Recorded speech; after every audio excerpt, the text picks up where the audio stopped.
What if one of the most talked about AI side hustles online isn't exactly what it seems, and the people actually doing the work have a completely different story?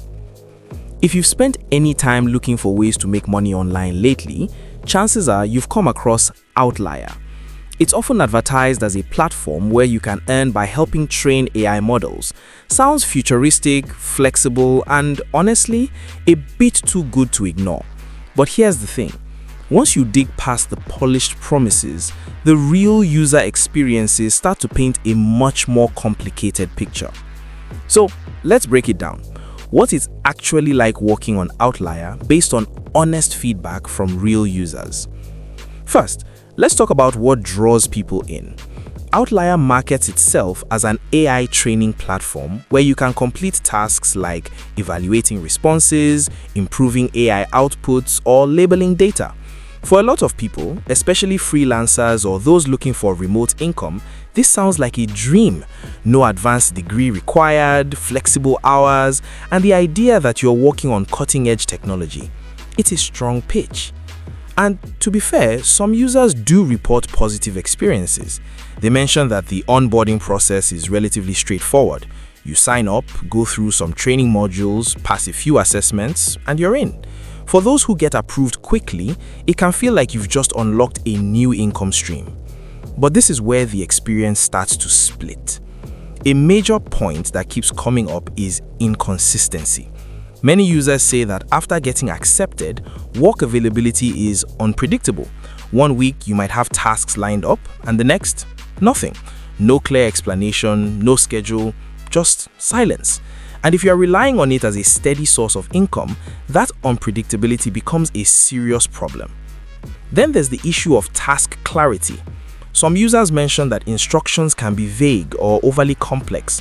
You are expected to evaluate AI responses or improve them, but the guidelines don't always feel consistent. What gets approved one day might get rejected the next. That creates frustration, especially when your earnings depend on accuracy. Speaking of earnings, this is another area where opinions vary a lot. Some users say the pay is decent for the type of work, especially compared to other microtask platforms, but others argue that once you factor in the time spent understanding tasks, redoing rejected work, or waiting for new assignments, the hourly rate drops significantly. And here's something that catches a lot of people off guard: quality reviews. Outlier uses a review system to assess your work, and your access to tasks can depend heavily on your performance. Sounds fair in theory, but in practice, some users feel the feedback is inconsistent or even unfair.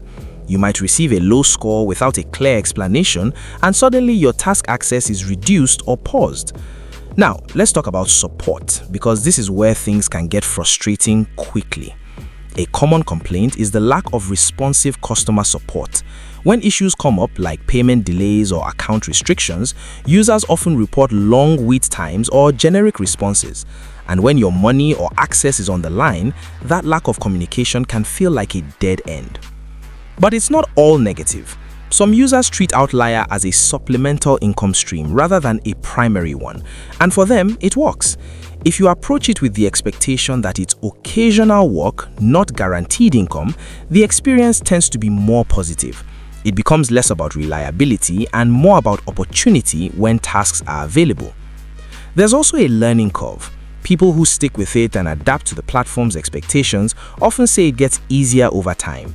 You start to understand how tasks are evaluated, what reviewers are looking for, and how to avoid common mistakes.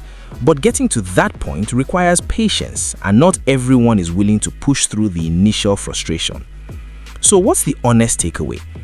Outlier isn't a scam, but it's also not the effortless income stream it's sometimes made out to be. It sits somewhere in the middle, a platform with real earning potential, but also real limitations. Your experience will likely depend on your expectations, your patience, and how much uncertainty you're willing to tolerate. If you're looking for stable, predictable income, this probably isn't it.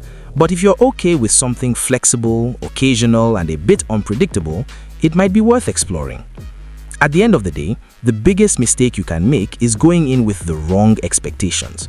Because once you understand what Outlier really is and what it isn't, you can decide if it actually fits your goals.